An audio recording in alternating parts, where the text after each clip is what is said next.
बिस्मिल्लाहिर्रहमानिर्रहीम। नाज़रीन, Republic policy के एक और प्रोग्राम को लेके आपकी खिदमत में हाजिर हैं। आज हमारे साथ मलिक अब्दुल लतीफ़ साहब हैं, जो कि हमारी ऑर्गेनाइजेशन के पॉलिटिकल विंग के लीड में हैं और डायरेक्टर एडमिन भी हैं। हमारी republic policy organisation think tank हैं। जैसा कि नाज़रीन आप जानते हैं, हमारा बुनियादी काम जो है वो गवर्नेंस के ऊपर, डेमोक्रेसी के ऊपर, राइट्स के ऊपर अवेयरनेस फराहम करना है। तो उसी सिलसिले में एक प्रोग्राम लेके आपकी खिदमत में हाजिर हुए हैं। आज हम अपने प्रोग्राम में जो मैंडेट है उसकी अहमियत के बारे में बात करेंगे कि कौमों के लिए जो मैंडेट है, जो political will of the people है, वो क्यों इम्पोर्टेंट है और पाकिस्तान में इस पे अभी तक अमल दरामद क्यों नहीं हुआ और हम कैसे इस पे अमल दरामद करवा सकते हैं। जी मलिक साहब, ज़रा ये बताइएगा कि डेमोक्रेसी में पाकिस्तान का एक रिपब्लिक है, तो डेमोक्रेसी में जो मैंडेट होता है उसकी क्या अहमियत होती है? बिस्मिल्लाहिर्रहमानिर्रहीम, अल्लाहुम्मा सल्ली अला मुहम्मद व आले मुहम्मद।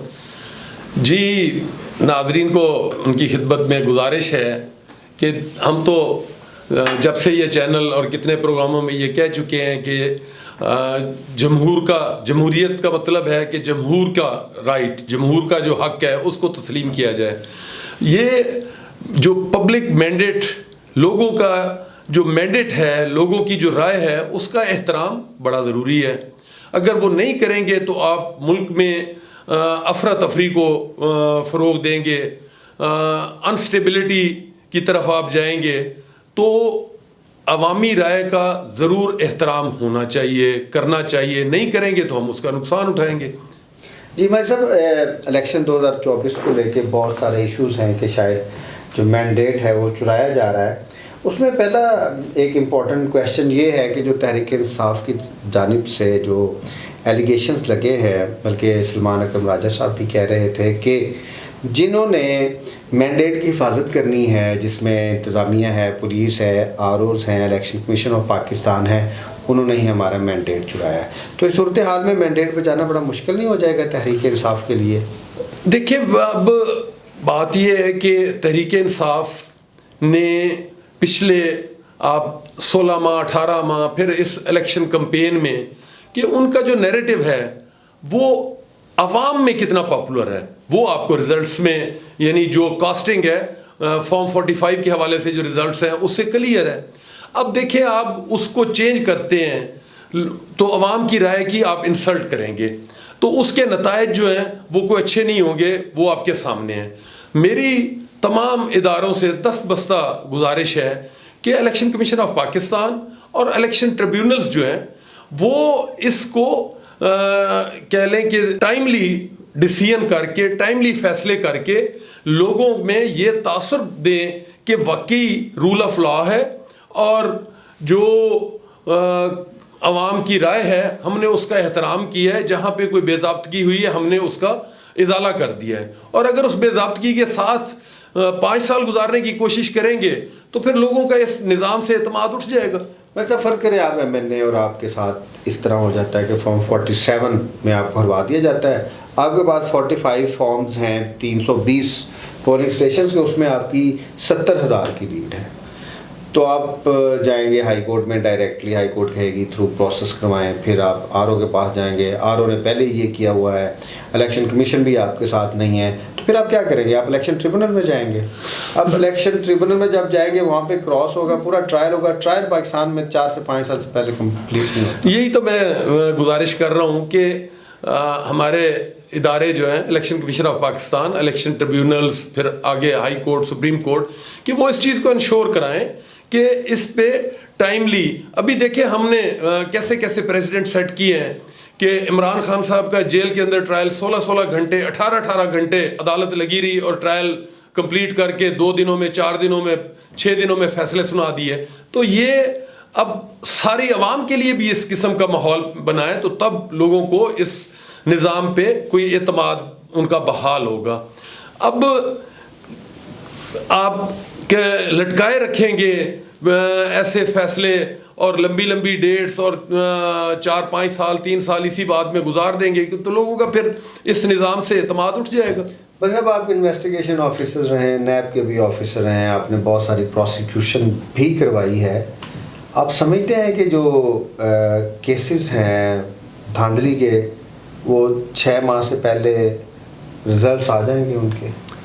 بالکل اگر کرنا چاہیں، میں نے تو ابھی یہ آپ کے پچھلے سوال کے جواب میں نے بتا نہیں دیا کہ جی چاہیں تو بالکل ڈے ٹو ڈے ہیئرنگ کر کے آپ ود ان 30 ڈے دن کا فیصلے کر سکتے ہیں، ایسی تو کوئی بات نہیں ہے، لیکن ول ہونی چاہیے، آپ کا ارادہ ہونا چاہیے. اب اس بات پہ کمپرومائز نہ ہو جائیں کہ جس بندے کے خلاف کیس ہے وہ MNA ہے، وہ منسٹر ہے، وہ پارلیمان میں بیٹھا ہے، کابینہ میں بیٹھا ہے، آپ فیصلے دیں، کیوں نہیں ہوگا.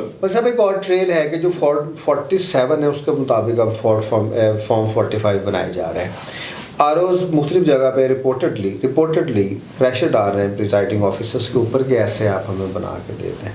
تو اب جو ROs ظاہر بعد میں جب ٹرائل ہوگا تو حقیقت تو سامنے آئے گی، تو اب ROs اپنا برڈن پریزائڈنگ آفیسرس کے اوپر ڈال رہے ہیں، اور ہمارے پریزائڈنگ آفیسرس زیادہ تر ٹیچر ہیں، لیکچررز ہیں، یونیورسٹی کے اساتذہ ہیں. تو یہ ان کے ساتھ بہت بڑی زیادتی نہیں ہے کہ اساتذہ کو بھی مجبور کیا جا رہا ہے کہ وہ ٹیمپرنگ کریں، اور ٹیمپرنگ فراڈ ہے اور جرم ہے. دیکھیں ایک بڑی سمپل سی بات ہے کہ وہ پریزائڈنگ آفیسر ہو، وہ ریٹرننگ آفیسر ہو، وہ الیکشن کمیشن آف پاکستان کا آفیسر ہو، کہ کم از کم ضمیر جو ہے نا اس کو جھنجھوڑتا رہنا چاہیے، ضمیر اس بندے کا، اور وہ اس کو کہے کہ وہ کریں جو حقیقت ہے، جو صحیح ہے. اب غلط ایک جھوٹ کو چھپانے کے لیے آپ 100 جھوٹ اور بھی بولیں گے تو وہ جھوٹ تو جھوٹ ہی ہے، اس نے سچ تھوڑی ہو جانا ہے. آپ ایسے کام نہ کریں، حقیقت جو ہے اس سے آنکھیں مت چرائیں، حقیقت کے مطابق چلیں، اللہ آپ کا حامی و ناصر ہوگا. بس اب آخری کویشچن ہے، کیونکہ ہم نے اس کا ایک لیگل پروسیس کے بارے میں بات کرا ہے کہ اگر لیگلی رائٹ نہیں ملتا تحریک انصاف کو، یہ تحریک انصاف کی جد و جہد نہیں ہے، یہ پاکستانیوں کی ہے، کیونکہ ان کا مینڈیٹ چرایا گیا ہے. پاکستانیوں نے کیوں ووٹ دیے تحریک انصاف کو، کیوں نہیں دیے نون لیگ کو، یا کس کو دیے کس کو نہیں دیے، وہ ہمارے میٹر نہیں ہے. تو پھر تحریک انصاف کو پولیٹیکل موومنٹ بھی چلانی نہیں چاہیے آپ کے خیال میں؟ دیکھیں it's too early to comment on this, کہ میں ابھی کہہ لیں کہ جی الیکشن ریزلٹس وہ نوٹیفائی نہیں ہوئے، سارا کچھ ہوا نہیں، اور میں ابھی تحریک کی طرف میں کہوں کہ جی تحریک چلنی چاہیے. تو ظاہر ہے وہ تحریک انصاف یا باقی جماعتیں جن کے ساتھ یہ بے انصافی ناانصافی ہوئی ہے، تو وہ ظاہر ہے اپنا لائے عمل اختیار کریں گے.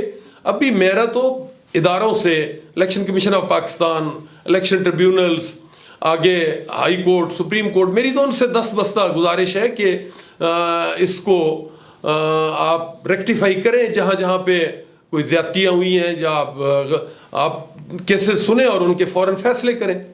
جی ناظرین، ہماری بات کرنے کا مقصد یہ تھا کہ جو مینڈیٹ ہے یہ آئینی، قانونی اور مذہبی لحاظ سے بھی ضروری ہے کہ اس کی حفاظت کی جائے، اور لوگوں نے جن کو ووٹ دیا ان کا پاس اقتدار اعلیٰ تفویض کرتا ہے اور ان کو ہی حکومت کرنی چاہیے. ہاں حکومت کے بعد پھر ان کی جیسی پرفارمنس ہوگی لوگ اس کے ووٹ دے سکتے ہیں. آپ لوگوں سے مینڈیٹ اور کینڈیڈیٹ سے ان کی جو حق حکمرانی ہے اس کو چھینا نہیں جا سکتا. ملک صاحب آپ کا بہت شکریہ. ناظرین آپ ہمارا پروگرام ضرور دیکھتے رہیے گا. ہماری کوشش ہے کہ جو سیاست، انتظامیہ اور جو دوسرے معاملات ہیں اس کے بارے میں بنیادی معلومات آپ کو فراہم کریں. اگر آپ کو ہمارا پروگرام اچھا لگے تو ہمارا چینل ضرور سبسکرائب کر لیجئے. آپ کا بہت شکریہ. اللہ حافظ. اللہ حافظ.